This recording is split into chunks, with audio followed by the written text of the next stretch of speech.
Welcome to the Opportunity Podcast, where entrepreneurs come to learn from real buyers, sellers, and industry experts on the lesser-known growth opportunities to build their online business empires. We'll uncover tactics veteran online business entrepreneurs have used to build, buy, flip, and sell their way towards personal wealth. Sit back, grab a coffee, and get ready to uncover hidden growth secrets. The Opportunity Podcast starts now.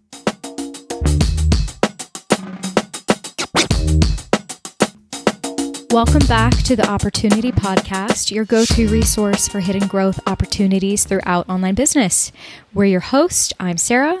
And I'm Branden, and thanks for joining us for our latest episode. Today, we will be doing something a little different on this episode of the Opportunity Podcast, as it's officially the time of year where we unleash the industry report. So we were going to take a deep dive into our favorite parts of the report, as well as showing and unveiling some of our marketplace data to the public and over the past year to pull back the curtain on what's really going on in the industry currently. Yeah, that's right. So in this episode, we'll be giving you our data-driven overview of our latest edition on the State of the Industry reports and what both buyers and sellers can learn from this data to plan their investment strategy, engage where the market is heading as a whole. But we won't give away too much just yet. Let's dig into the episode and see what our marketplace data has uncovered. And at the end of the episode, we'll highlight some amazing businesses currently live on our marketplace. That's right. But before we dive into the data and get into the nitty-gritty details on how the industry has been doing, we wanted to share some of the reviews that we've recently got on the Opportunity Podcast. So thanks so much to everyone who left us a review during our contest giveaway. And we really love to see a lot of the reviews and comments for our podcast, and, glad that we're helping our audience to grow in their online businesses as well. And here are some of our favorite reviews that we received. So Brandags wrote that it's his favorite business podcast. So he says, Empire Flippers does a great job with these, both in the quality of the content and in the production. I always take away new insights to apply to my own business for inspiration on my next one. Oh, that's awesome. I quite liked this review from Zero Capital. It says, inspiring and motivating. As a new online business owner, I love hearing about other entrepreneurs who are 2 to 3 steps ahead. Not only do I learn actionable steps to improve my business, but I get motivated and inspired by what others have built. Thank you, Empire Flippers. Yeah, it was a really great review awesome to hear. Yeah, no, definitely. It was really nice to hear from them. And another one that I noticed also was Jason Pockrant, and they said that they loved this show and that the show tells all the ins and outs that they could ask for in growing their brand and expanding their FBA business. So really great to see that. They also mentioned that they've been online selling since 2016, and every episode that they hear is something new or how to grow their traffic, expanding their monetization, and ideas on how to acquire more assets to expand their portfolio. They also said that they really love the show, and it's always great to see these types of reviews and comments come on the Opportunity Podcast that we have the contest for as well on Apple Podcasts. Yeah, we're definitely really thankful for the feedback. So just a shout out again, and thanks to everyone who got involved. We're definitely happy that you're finding actionable advice from the show. So speaking of actionable advice, let's get into our industry report overview and talk about how this data can help you navigate our ever-changing industry. That's right. Yeah, a lot of great content within this report. It's over 100 pages now, which is insane to consider, how far our industry has come, over the last 5, 7, 10 years and as a whole. Now, let's start with some of the scene setting facts so that you have an idea of where this data is coming from. So the industry report actually dissects 298 businesses that we sold in total for the year of 2020. It also includes data for the sales of over 700 businesses across multiple years. It encompasses every monetization that we sell and every price range of businesses ranging from 20,000 all the way up to 8-figure enterprises. So just a quick breakdown and a high level view of the total businesses that we had sold.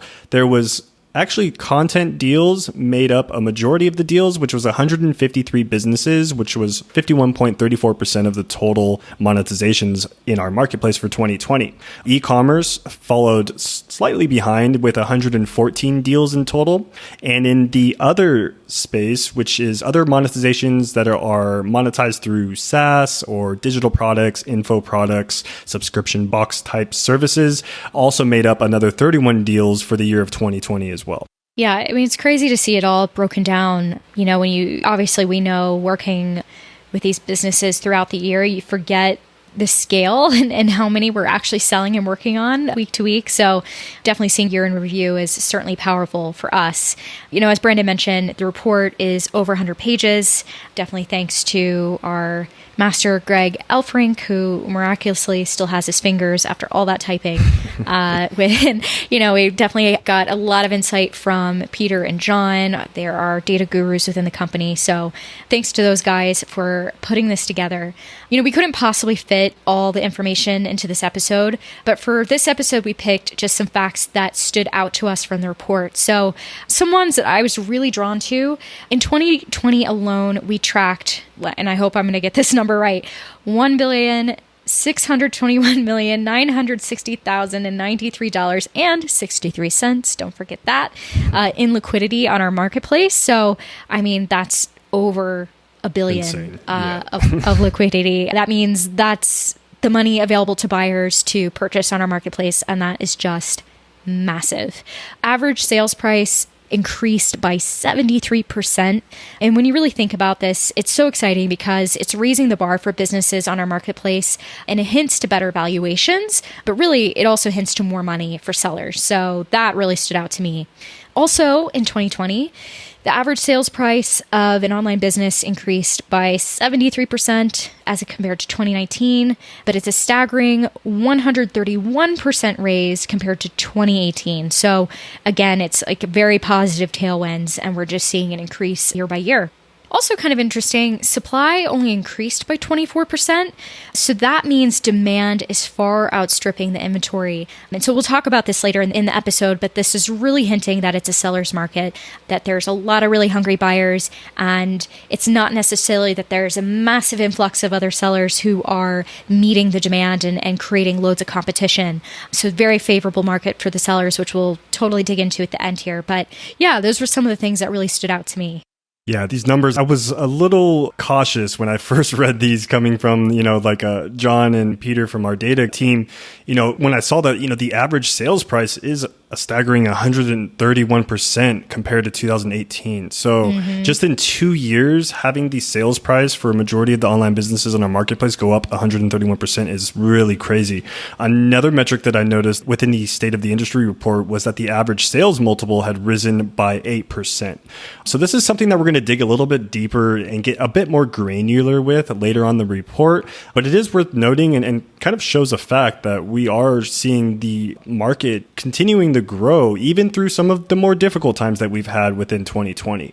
The average list price for multiples went up by 5% in 2020 compared to 2019, and it went up by 14% compared to 2018. So again, evidence showing that the increase in multiples and list prices for these businesses is continuing to grow, even during some economic turmoil that might be going on in other industries within the world. Now, the average time it took to sell a business in 2020 was 48 days, and that was across all monetization models and business sizes. So having that average time on the market, 48 days or less, is 16% less than the average time it took to sell a business in 2019.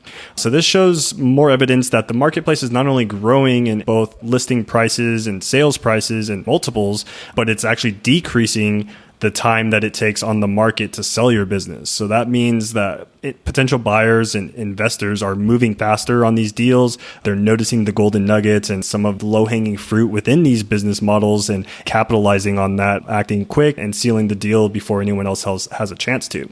So it's really exciting to see that happening just across the marketplace as a whole. Absolutely. I wanted to make a quick note on that. I mean, it's kind of like saying buyers aren't afraid of the way that the numbers are rising. Like, I'm sure for some buyers, and we've talked about this in other episodes, that, it's a bit of a surprise, like, oh, wow, these multiples are, say, higher than I remember if they've been out of the game for a bit. However, that's not deterring them from actually acting on these businesses. And if anything, just based on buyer demand and the fact that we've just got really amazing assets, amazing businesses flooding to the marketplace, they're still closing, and they're closing faster than ever. And so I think that's also indicative that buyers they're willing to act fast, whereas maybe in the past they could, waffle around for like a couple weeks because they had time, they had less competition. Now, if they really want a certain business, they know they need to act quickly. They need to have their proof of funds on the marketplace in order to stay competitive, because as we'll get into later, it's a really competitive market at the moment. So I find that like the things closing more quickly and that time is dropping by 16% is just another great value add to sellers to think about if this is a good time to sell. So anyway, I know I jumped in there, but I really love that fact. And I think it's something that sellers really need to keep in mind. Yeah, no, absolutely. As what you had mentioned earlier, having over $1 billion in liquidity already in verified funds on our marketplace, that just shows again how eager these investors are to acquire, a really solid foundation to grow or maybe even add into their portfolio within the online space. And for me, I've always been really interested to learn more about content businesses, coming from a background with SEO and helping some local businesses as well through SEO tactics and techniques. So what I've really found fascinating about this report is kind of what's been happening in the content space. So content businesses, for our listeners, that just to bring you up to speed, if you're not quite familiar, they represent businesses that are monetized through display advertising, affiliate links, Amazon Associates products, and other forms of producing content to turn and generate into revenue. So what's really great about the content site data that we gathered through this year's 2021 industry report is that the average list and sales prices both increased by 4% in 2020. And that number went to $94,419 as compared to 2019. So this metric becomes far more dramatic when you compare the broken and brokered sites in the 2020 and 2018 years on our marketplace. So it was a 21% increase in the average list price and a 23% increase in the average sales price in 2020 compared to 2018. So as these businesses continue to grow, there's evidence that this is a great opportunity, a gold mine for those who are looking to get into online business. And as content sites tend to be maybe a bit more friendly to new time buyers or first time online business entrepreneurs, which is also evident here that they do continue to grow even through some of the hard times that we faced in 2020, where a lot of people were afraid that maybe online businesses were going to drop in value, which obviously showing here in the industry report is not the case. Now, just in 2 short years, content sites saw a gigantic jump in their actual values. So this is really great to see that content sites continue to grow and these sellers are actually building empires that are commanding these larger sales prices and larger multiples as such. Now, there's also some exciting multiples examples here that I'd like to go over just to give you an idea of how these multiples have been increasing just over the last 2 years. So we had one Amazon Associates business, which sold for $29,751, and that was at a 47x multiple. So these numbers maybe 3, 4, or 5 years ago were unheard of when it comes to Amazon Associates businesses, even during the beginning stages. But just to see this alone shows that there's a really great opportunity still in the content business space that we're also noticing within the data in our industry report.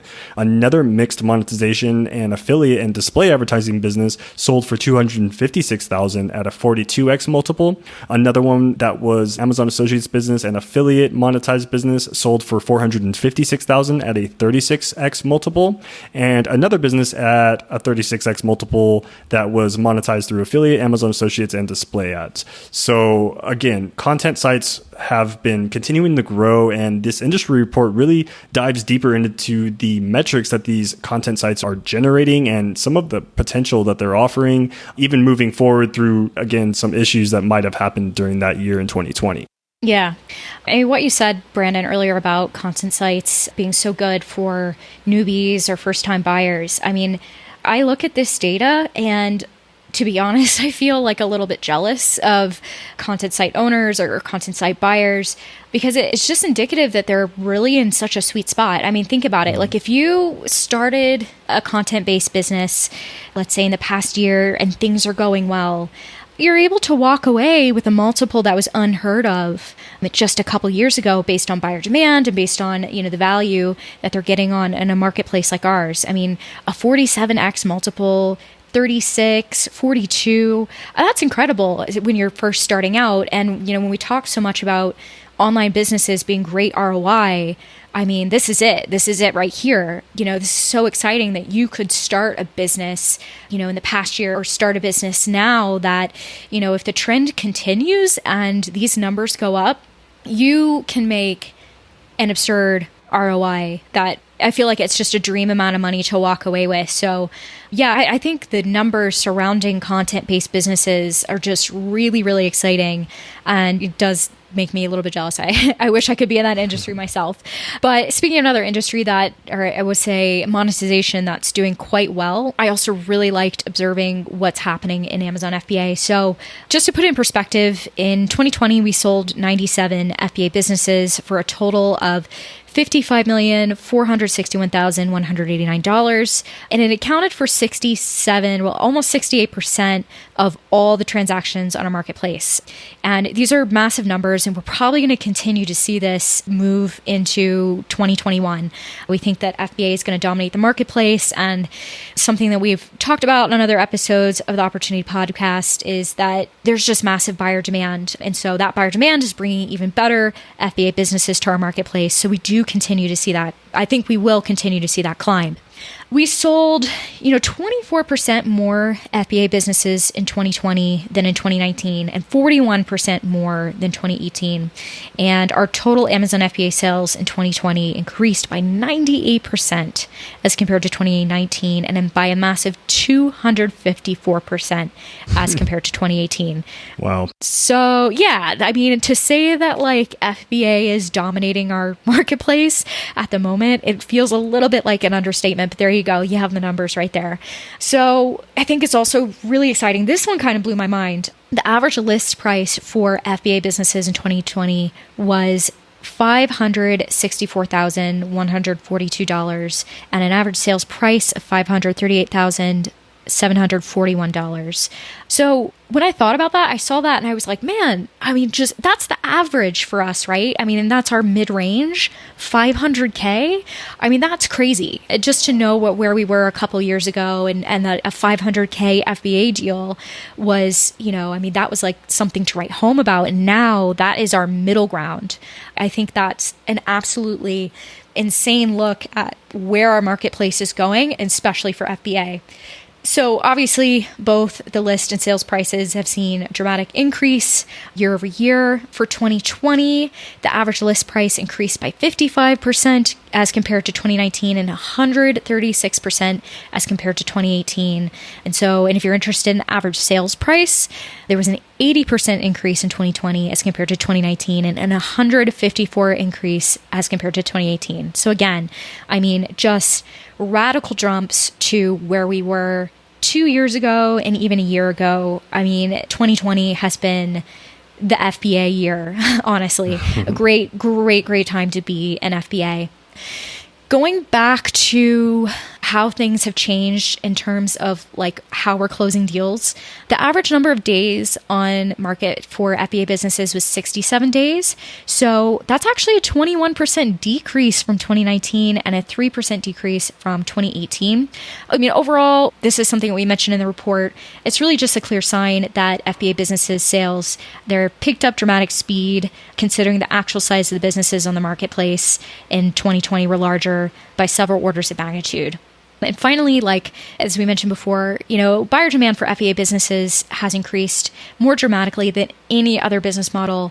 And there is no sign of slowing down. And that's something we'll circle back to in the end. But I think that is just, to me, reading this, is really one of the most exciting things about the report. And man, if I was an FBA seller, I would be latching on to this data right now and holding that close to my chest and going, okay, how am I going to act on this? And where am I as an FBA seller to make sure that I can capitalize on some of this gold rush that's happening? Because as we know, online business, anything can happen at any time. Obviously, we've learned in the world, anything can happen at any time. Learned that for sure this year. And you want to make sure that you are ready to act when things are leaning in your favor. So yeah, something that I was really noticing about FBA, I just think this is such a special time for FBA owners, but I guess my message out to all FBA owners would be like, make sure that you have your ducks in a row. And if you're going to exit, start planning that now. So yeah, anyway, so those are my thoughts on that, Branden. No, yeah, I absolutely agree with you. These numbers are insane. I keep going back and verifying the data and the numbers, and yeah, the report doesn't lie. I mean, these numbers are really great to see because now you're entering into the space where the average sales and list prices are in the 500K range for Amazon FBA. And that just holds evident to, how valuable these types of assets are considered to potential investors. I mean, they're willing to spend these kind of prices and obtain these FBA businesses at these average price ranges.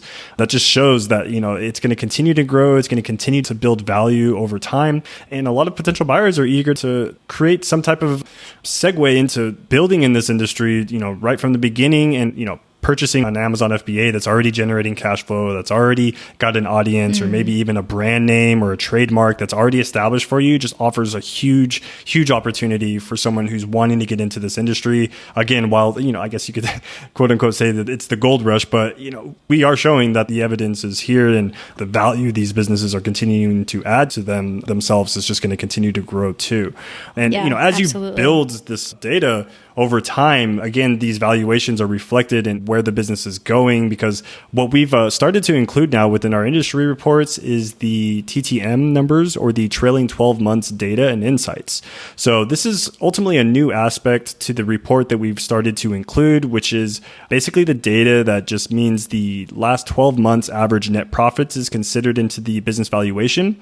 And then from there, the 12-month pricing window is a golden standard for most business valuations that we use on a regular basis now, but is also becoming, something that is more reliable and definitely gives a better picture as far as the long-term and longevity of the business over the 12 months worth of data. And then you're able to kind of perform your due diligence and kind of get a more comfortable feeling, I guess, when you have this much data within the TTM numbers that we're including.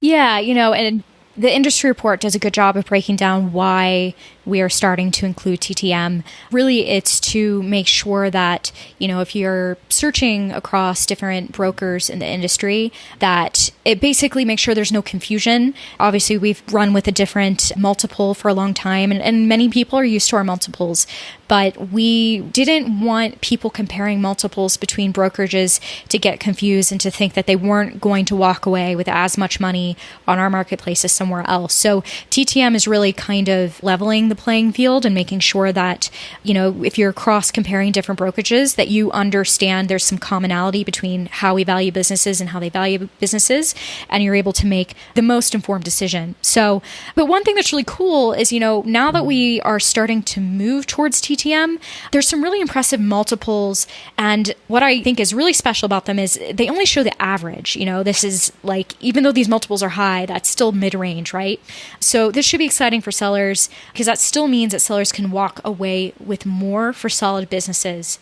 And to keep on with our topics, we're focusing a lot on content versus e-com and FBA. We wanted to bring in some of the TTM multiples for both of categories. Yeah, absolutely. Yeah, seeing the TTM multiples, and the averages of these, again, it's not indicative of, all of the businesses on our marketplace, but it just shows you, how the multiples continue to increase. And then that way you're able to make more informed decisions on, during your due diligence and looking to acquire a business. So for Amazon Associates alone, the average was 40.5x, which was a 12% increase from the year 2019. For affiliate businesses, it jumped up to 36.4x, which was a 17% increase. And then for advertising, it was a 34.6x and a 15% increase from the year 2019. So that just shows, again, with the more data that we're able to gather from these types of businesses that come onto our marketplace, and to give a better and a broader picture to potential investors. Not only are the multiples increasing over time, but it's also giving them that less fear or mitigating the risk, I guess you could say, when you're having more data that is documented and you're able to really stand back and look at the bigger picture of the business. Yeah, absolutely. And I guess because I've been on an Amazon FBA and ecom kick, I did want to share some of the TTM multiples here. So, FBA, it was an average of 30.6x. So that's up 14%. E-commerce going for 29.5x, and that's actually up 17%. So yeah, and really circling back to, the why behind this, it really gets us into our next topic. And it's the thing that we wanted to hit home is just why this is a seller's market, why you should care about these multiples, and why I guess you should believe that these increases might be a reason for you to act if you are considering exiting your business. So yeah, let's jump into that seller's market. Branden, what do you think?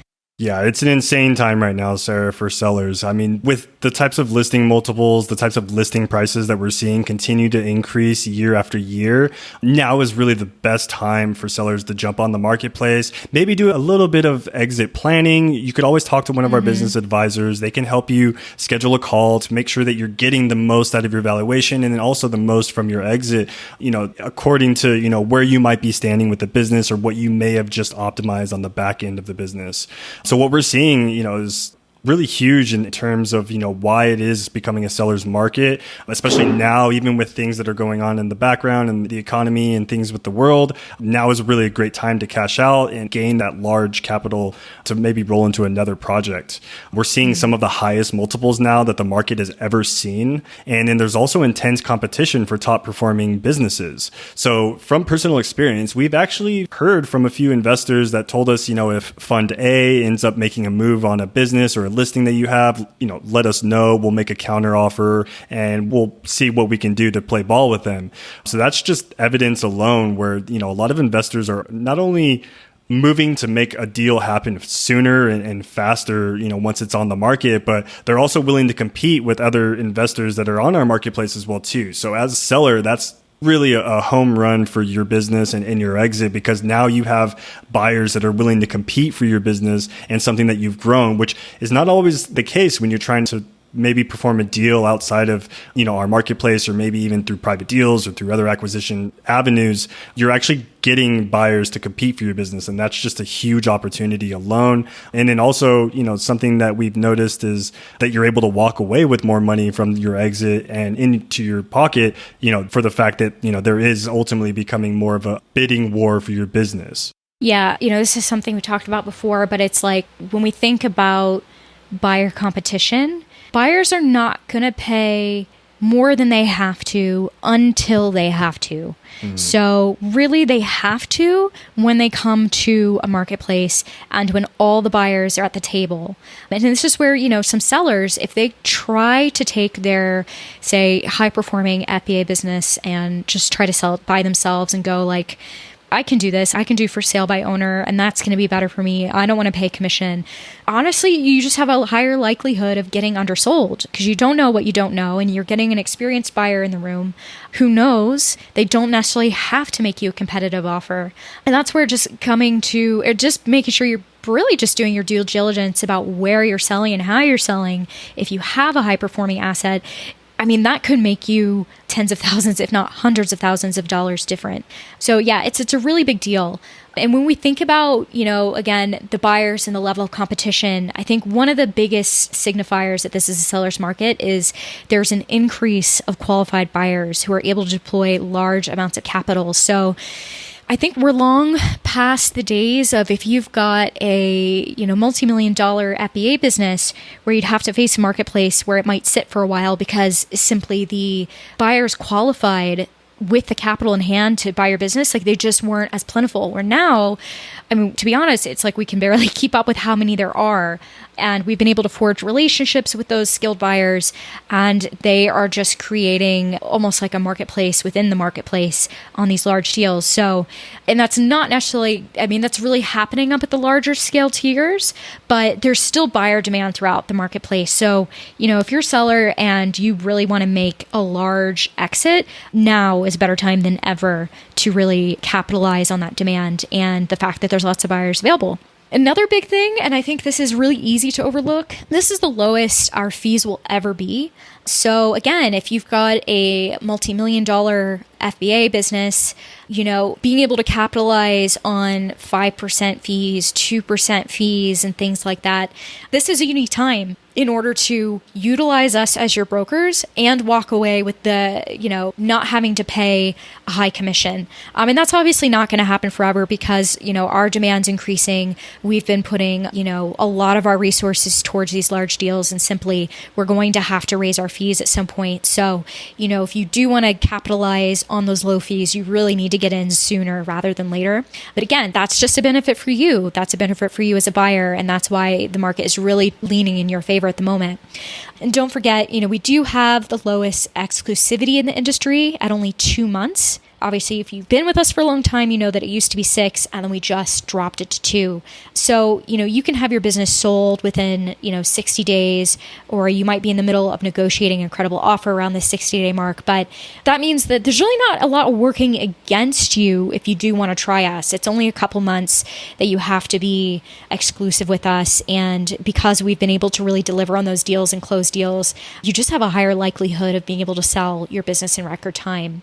I know that we've really thrown a lot of numbers at you really fast. And if you're anything like me and numbers kind of go in one ear and out the other, I wanted to reiterate a few points to just hit home that this is a seller's market. So again, average sales price has increased by 80%. Supply only increased by 24%. So again, demand is far outstripping inventory. Average sales multiple risen by 11%. Average days on market decreased by 21%. All this to say, you can walk away with more faster than ever in a market that leans in your favor. So, I mean, really, like if you're a seller, it's up to you. But if I was a seller, I would be inclined to act now, basically. Oh yeah, absolutely. Now is really the perfect time for sellers. Again, as we're moving into a seller's market, I mean, this is a great opportunity for them to walk away with a large chunk of capital, or maybe, something that could help them in their personal lives. I know we've spoken, Sarah, you and I have spoken to many sellers that they ended up using this capital gain to go in and maybe purchase that dream home that they've always thought of purchasing for their family, or maybe they have a newborn coming in from the family and they're looking for that extra capital and just to kind of help with things around the house. So now it's really a great opportunity for sellers to come in and to gain capital from these businesses that they might have started, a year, maybe 2 years ago, capitalize on the increased valuations that their businesses are getting now, and take some of that working capital and, continue to grow it, invest it into other projects or maybe into other passion projects. A lot of sellers that we've spoken with on this podcast, they tell us, maybe some of the reasons why they've exited their business, and it's because they might have their hands in other projects, or maybe they've just invested in an application to grow their businesses further, and they're looking for that working capital to really optimize their portfolios. So it's a really great opportunity as, averages are, continuing to grow up. Again, these are just averages. So a lot of the businesses that we have this data in our State of the Industry report, and be sure to check that out. We'll include the link in the show notes to that report so you can download the report and get all of these numbers plus a lot more information that we didn't get a chance to really discuss on this call, and more detail. And then you can really see for your own eyes, kind of where the market is going as a whole. And these increased numbers, again, with just being averages, you can only imagine, if you're growing or sitting on a 6-figure FBA business with a little bit of exit planning, you might even be able to increase that. And then also ultimately, start a bidding war for your business, because again, we do have the investors. We have such a large buyer pool of hungry investors that are looking for these types of assets and these businesses to really expand and to grow and scale further. So now is really a great time to capitalize on some of these prices that we're seeing on our market now. I think that's totally right, Branden. It's really well put. And just as a note, I know we've obviously spoken a lot about the seller advantage, but there's still a solid opportunity for buyers. There's never been more solid inventory in terms of quality and quantity of businesses. So even though we talked about there being a little bit less quote unquote inventory available to buyers, what is here on our marketplace right now is better than ever. But we're getting some incredible businesses. So if you're an investor who really wants something that's going to set up your portfolio right, this is the time. This is the time to buy. Absolutely. And then, going back to, we're talking about, businesses closing, it's taking 16% less time to close deals. That's just a signifier that there's minimal friction to get deals done and that you're going to be able to close your deal with a lot less effort than ever before. And that's a huge advantage for a buyer who's trying to build their portfolio, who's trying to outbid other buyers. You get to come to us and take advantage of, what we offer you as a broker and get your stuff done quickly and just get busy to grow your business. So that's really what it's all about, right? Mm-hmm. Yeah, absolutely. And the fact that we're the only marketplace right now for digital acquisitions that offers a migration team is another good mention, as we've had many sellers time and time tell us how seamless the migration process of their business from selling it and exiting the business. And once the money and the capital is in their bank accounts, it was a seamless process as far as migrating the business to the new owner. That's actually a really great opportunity for both buyers and sellers, because now you're taking away some of the friction, some of the turmoil that might show up with maybe performing a private deal and you're not sure if this guy's legitimate or if the funds are really going to come into your bank account. You just shared all of your analytics and your metrics and your data with them. Now we're taking and we're mitigating that risk for you. We have a migrations team that's going in. They're making sure that everything is correct. Your transition period, you're making sure you're verifying the funds. You're making sure that the revenue is, at least 50% or more than what was stated with the listing. And that just protects both buyers and sellers on both ends of the spectrum. Having that migrations team and having our team kind of come in and taking care of some of that additional work that's required once you do decide on a deal and you close the deal out. And that pretty much wraps up this episode for the Opportunity Podcast on our latest State of the Industry report for 2021. Some of the growing trends and online business acquisitions are all detailed in this report. So again, if you haven't clicked the link in the show notes, be sure to go over and check that out. It does have a lot more information and does get a lot more granular into some of the specific categories that each of these monetizations and businesses kind of were showing as far as the data that our marketplace had detailed for us. So that pretty much leads us into what we wanted to connect you with as far as some of the best listings on our marketplace that you could take full advantage of and start growing from day one once you acquire it, just based on some of the numbers that we've detailed in this episode. So first, we have listing number 47466, which is an Amazon FBA and e-commerce business created in October 2015 in the medical and equipment niches. So what I really enjoyed about this listing and seeing a goldmine of opportunity here is that it is already set up with a trademark. It has a Shopify storefront as well. So it does have revenue coming in off of Amazon. So it does have that diversified revenue for the business model itself. And then there's also an email list with over 6,261 contacts stored in MailChimp and Aweber that is included with this listing. So that's really great for someone that might have a background in email marketing, maybe a little bit of e-commerce experience. They've maybe grown another brand, or they're in the process of learning, or maybe taking a few online courses to learn how to grow e-commerce businesses. This already offers you the foundation, a really great solid starting ground for you to pick up the business and scale it further. Again, as we've seen, even if you were to scale this business over the course of 1 or 2 years, who knows if you decided to sell the exit the business, who knows what your multiple or maybe even your sales price or list price could be at that time. Now, having the foundation that the seller has already outsourced some help from 2 VAs with this business is also a great opportunity, as you wouldn't be necessarily having to do a lot of the legwork or a lot of the back-end operations for the business on your own. These VAs, they do help with social media content, customer support, and PPC ad campaigns. So in case you're not familiar with PPC ad campaigns on either Amazon or maybe even doing a few ads on Google, you would already have VAs that are familiar with this. They could maybe even coach you along the process, or maybe even just help to kind of not have to be so worried if that's not your strong suit when it comes to, growing and scaling these types of investments. And then another great thing about this business that I noticed is that there's certifications and credentials that allow them to supply government departments and large large corporations. So this offers a huge competitive advantage for this business, as you wouldn't have to necessarily be worried about competing with others entering into the space without having those types of certifications and credentials already under their belt. So this is a really gold mine of an opportunity that I've noticed that I wanted to bring up, especially for this large episode that we have today on the State of the Industry report. I think this business really reflects some of the data and will continue to show maybe some of the growth trends that we've seen that our data and our report have actually shown here today.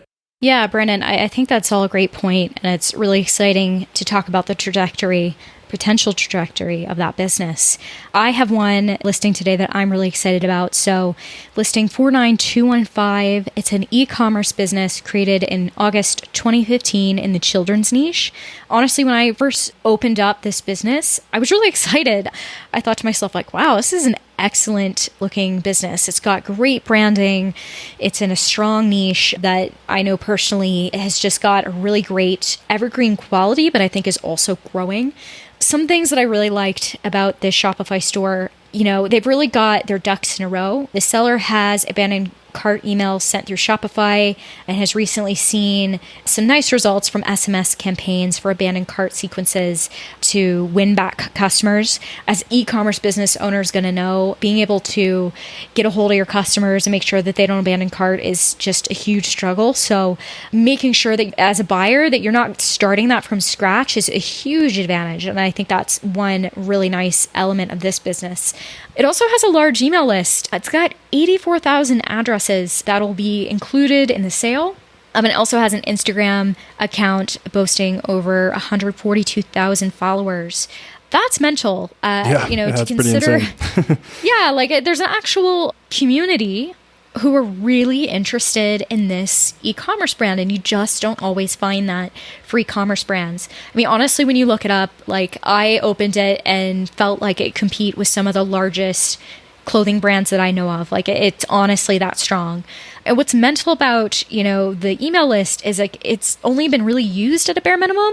So, if a buyer is keen on growing the community and really monetizing an email list, this is your shot right here. You can start with 84,000 addresses, and with a community of 142,000 followers on Instagram, I'm pretty sure that you can grow that with some pretty good tailwinds. So yeah, I loved that. And then, what's also really great about the business is that there's 3 VAs helping on daily operations. And at this time, there's really minimal effort on behalf of the seller to run the business. So even though you look at the business and you open it up online and you think, gosh, this is quite the enterprise, I'm sure it's really complex and really huge and hard to run, it's not. And, with those VAs in place, that foundation in place, as a buyer, I think this is a really prime opportunity. So this one really stood out to me and I was really excited to talk about it today.